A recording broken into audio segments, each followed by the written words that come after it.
In this video, we are going to discuss some of the issues we come across with our hair strand builders. I will use the hair tube builder as example, but whatever is mentioned here also apply to our hair card builder as well. First of all, working from scene that was created with older versions. If we are working with an older file and if we trying to continue working on this in a new version of Groomer's tool, we will probably get a warning like this saying the strands are outdated. Before we do anything, I just want to show you the logs from the script editor. Let's run the update. Go to Menu and select Update to Current.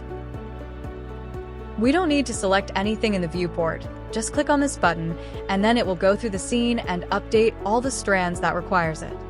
When the update is done, we will see this message. Our strands should now be usable again. Now, if we reselect the strands, we should be able to see all the controls show up in the strand editor again, and we will be able to continue working on them. And the next thing I'd like to talk about is the importance of this XGT group. Inside the group, each layer we have has its own group. The content of each layer are all grouped under the same layer group. We can see if we expand the layer group, there lives all the nodes that form a hair strand.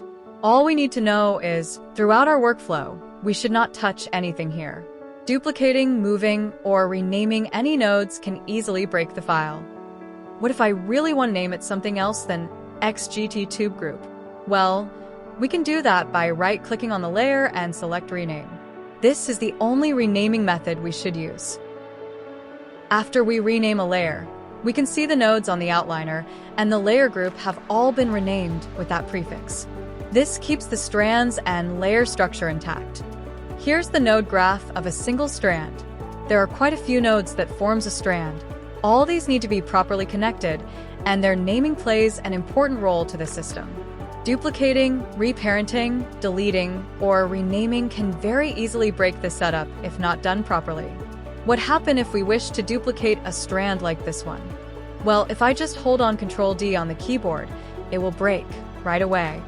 Now, if we look at the outliner, the red warning is actually telling us, in this strand, it now has two strand geometries, and I am confused. Please stop what you are doing and fix this issue now. So, let's delete the extra strand we duplicated. If we want to duplicate the strand geometries, we will need to use the Extract button for this. With strands selected, extract the strands. And now, as they are separated from the system, we can do whatever we want to these geometries without breaking our procedural setup. Same goes with the curves. Let's say, if we want to reuse a curve. Maybe we really like the curvature and wish to reuse this curve, but we don't like how the strand is built at the moment. We can hit Ctrl-D on the keyboard to duplicate. But just like Ctrl-D on geometries, we will see the red warning again. Instead of the double geometries that confuses the tool, double curves can also confuse the tool as well. If we want to reuse this curve, we can go to Menu and click on Clean Selected Curves. The tool will do a thorough clean, rename it, and then move it outside of a group. This prevents conflict with other existing curves. Now, if we create a strand from this cleaned curve, we will get a regular strand that's safe to work on.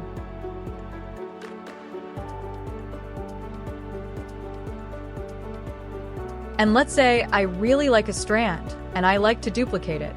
Simply clicking on the duplicate button from the main UI will give you a complete new strand with the procedural control intact. Again, do not rename anything or duplicate anything without the proper way of doing it. Check the outliner if the red warning shows up and make sure there aren't double geometries or curves. Same goes with the hypershade nodes. A lot of the operation in our hair strand builders requires existences of these nodes by their connections and their names. The shading engine, the shader node, and any of the conditional nodes. Again, renaming can only be done from the layer UI.